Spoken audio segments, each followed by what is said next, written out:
हाय दोस्तों, वेलकम है आपका आपके अपने चैनल स्टडी गाइड पीडिया पर। आज की वीडियो में दोस्तों हम समझने वाले हैं कि अगर हम किसी भी गवर्नमेंट जॉब एग्ज़ाम की प्रिपरेशन कर रहे हैं तो हमें किन पॉइंट्स को ध्यान में रखना चाहिए, मतलब हमें किस तरीके से अपनी प्रिपरेशन करनी चाहिए। ठीक है, तो सबसे पहला पॉइंट क्या आता है? सबसे पहला पॉइंट यही आता है कि आपको सबसे पहले तो आपका गोल चूज़ करना है कि आप किस एग्ज़ाम के लिए प्रिपेयर करना चाहते हो। मीन्स आप एसएससी के लिए प्रिपेयर करना चाहते हो, आप बैंक के लिए प्रिपेयर करना चाहते हो, या फिर आप यूपीएससी के लिए प्रिपेयर करना चाहते हो, आप रेलवे के लिए प्रिपेयर करना चाहते हो। ये फर्स्ट स्टेप आपका बहुत इंपॉर्टेंट है क्योंकि यही आपको आपका रोड मैप बनाकर देता है। ठीक है, तो दोस्तों ये डिसाइड करने के बाद कि आपका गोल क्या होना चाहिए, इसके बाद आपको ये समझना है कि उस एग्ज़ाम में क्या सिलेबस रहता है। मीन्स आपको ये समझना ज़रूरी है कि मैथ्स में क्या आता है, रीजनिंग में क्या आता है। इसी तरीके से आपको हर सब्जेक्ट का समझना ज़रूरी है कि किस सब्जेक्ट में हमारा क्या क्या पोर्शन आता है और किस पोर्शन की हमें तैयारी करनी है। ठीक है, next step is study plan. Study plan या स्टडी की स्ट्रेटजी क्यों ज़रूरी है? ये इसलिए ज़रूरी है, ये इससे हमें ये पता चलता है कि हमें किस सब्जेक्ट में कितना टाइम देना है। अब हम ऐसा तो नहीं कर सकते ना कि अगर हमें इंग्लिश अच्छी लगती है या रीजनिंग अच्छी लगती है तो हम पूरा दिन इंग्लिश और रीजनिंग में ही लगे रहे। ऐसा नहीं करेंगे ना, क्योंकि आप किसी भी एक सब्जेक्ट को भी इग्नोर नहीं कर सकते हैं, बिकॉज ये कंपटीशन है। आपको इस कंपटीशन में और लोगों से, लाखों की भीड़ में से आगे निकलना पड़ेगा, और उस भीड़ में से आगे निकलने के लिए आपको हर एक सब्जेक्ट को प्रॉपर टाइम देना पड़ेगा।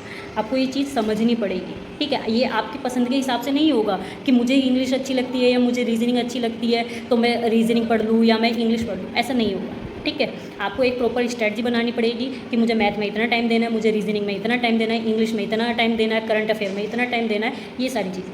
ठीक है, हाँ, जो आपका वीक सब्जेक्ट है उसको आप थोड़ा सा ज़्यादा टाइम दीजिए जिससे कि आप उसको कवर अप कर पाएँ और लोगों से आगे निकल पाएँ। ठीक है, और आपका नेक्स्ट स्टेप क्या रहने वाला है? नेक्स्ट स्टेप है आपका मॉक टेस्ट।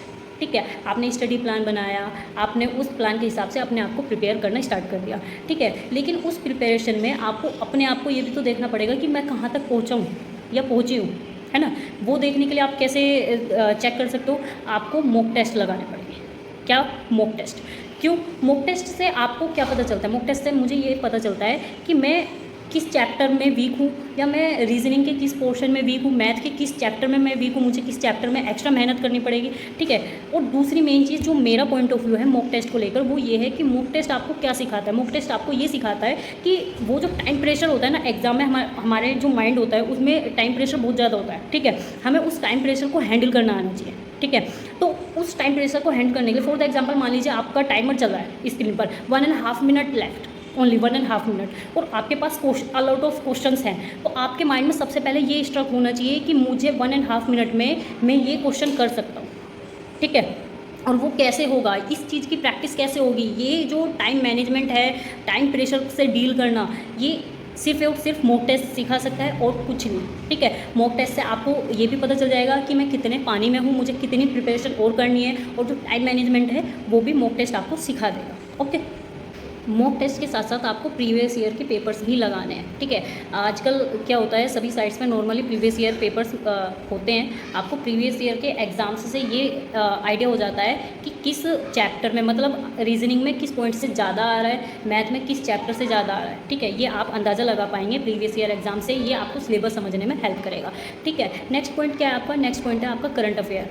हम करंट अफेयर को इग्नोर करते हैं। जैसे बैंक एग्जाम में जो टायर फर्स्ट होता है उसमें करंट अफेयर नहीं आता है, टायर सेकंड में करंट अफेयर आता है। ठीक है, तो कैंडिडेट्स क्या करते हैं, टायर फर्स्ट की तैयारी करते करते उसे भूल जाते हैं, करंट अफेयर को भूल जाते हैं। ठीक है, करंट अफेयर इग्नोर करते हैं। देन क्या होता है, जब टायर फर्स्ट का एग्ज़ाम होता है और जो टायर सेकंड का एग्ज़ाम होता है, आपके पास बहुत कम गैप होता है, महीना 20 दिन या 1.5 महीना इतना गैप होता है, और 1.5 महीने में आपको पिछले 6 महीने की कम से कम 6 मंथ्स की आपको क्या करनी पड़ेगी? करंट अफेयर पढ़नी पड़ेगी। आप एकदम से नहीं कर पाओगे, तो करंट अफेयर को साथ के साथ लेकर चलना है। ठीक है, that is a good strategy. आप डेली 1 आवर या 1.5 आवर डेली करंट अफेयर को दीजिए। तो आपको करंट अफेयर ना डे 1 से ही लेकर चलना है। ठीक है, क्यों? क्योंकि जब आपका मेंस एग्जाम होगा ना, तो डे 1 से जो आप प्रिपरेशन करते आ रहे हो ना, माइंड को उसकी हैबिट हो जाती है कि आपको करंट अफेयर भी लर्न करना है।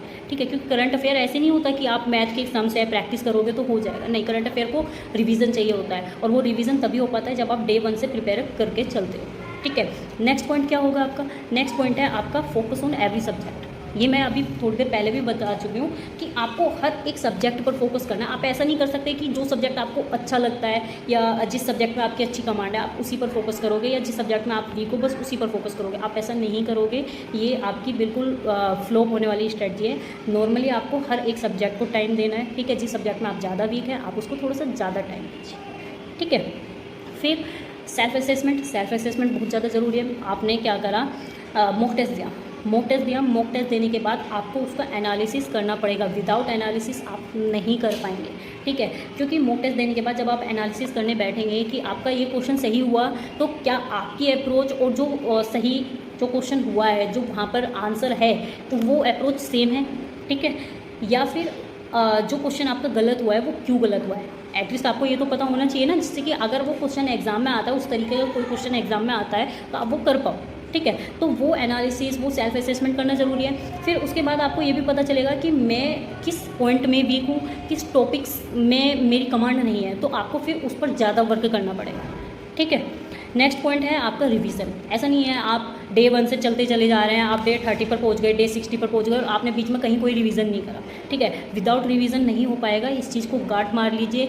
आप वीकली बेसिस पर, मंथली बेसिस पर आपको रिवीजन करना ही पड़ेगा। रिवीजन मस्ट है, विदाउट रिवीजन कुछ नहीं होने वाला है, ठीक है। आपको हर एक स्टेप को बहुत ध्यान से समझना है, ठीक है। हर एक स्टेप आपकी सक्सेस के लिए बहुत ज़्यादा ज़रूरी है, ओके।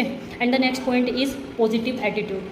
कई बार हम प्रिपरेशन कर रहे होते हैं और क्वेश्चन सोल्व नहीं हो रहा, तो हमारे माइंड में नेगेटिव थॉट आ जाता है कि कैसे होगा, अब ये क्वेश्चन नहीं हो रहा, मैं एग्ज़ाम में कर भी पाऊँगा नहीं कर पाऊँगा, ये कैसे होगा, ठीक है। ये सारे नेगेटिव थॉट्स हैं। अगर कोई क्वेश्चन नहीं हो रहा है तो आपको उस पर थोड़ी मेहनत करनी पड़ेगी, दैट्स इट। इससे ज़्यादा कुछ नहीं होगा, आपको उस पर थोड़ी ज़्यादा मेहनत करनी पड़ेगी। आप उसमें ओवर थिंकिंग करके कि मेरे से नहीं होगा या कोई कुछ कह रहा है, रिलेटिव्स है, बहुत सारी चीज़ें हो जाती हैं, ठीक है। आप एटमॉस्फेयर में रहते हो, रिलेटिव्स हैं या कभी कभी घर के भी लोग होते हैं कि तुझसे नहीं होगा, बहुत सारी चीज़ें। ये सारे नेगेटिव थॉट्स एकदम वॉश कर देना है माइंड से, बिल्कुल।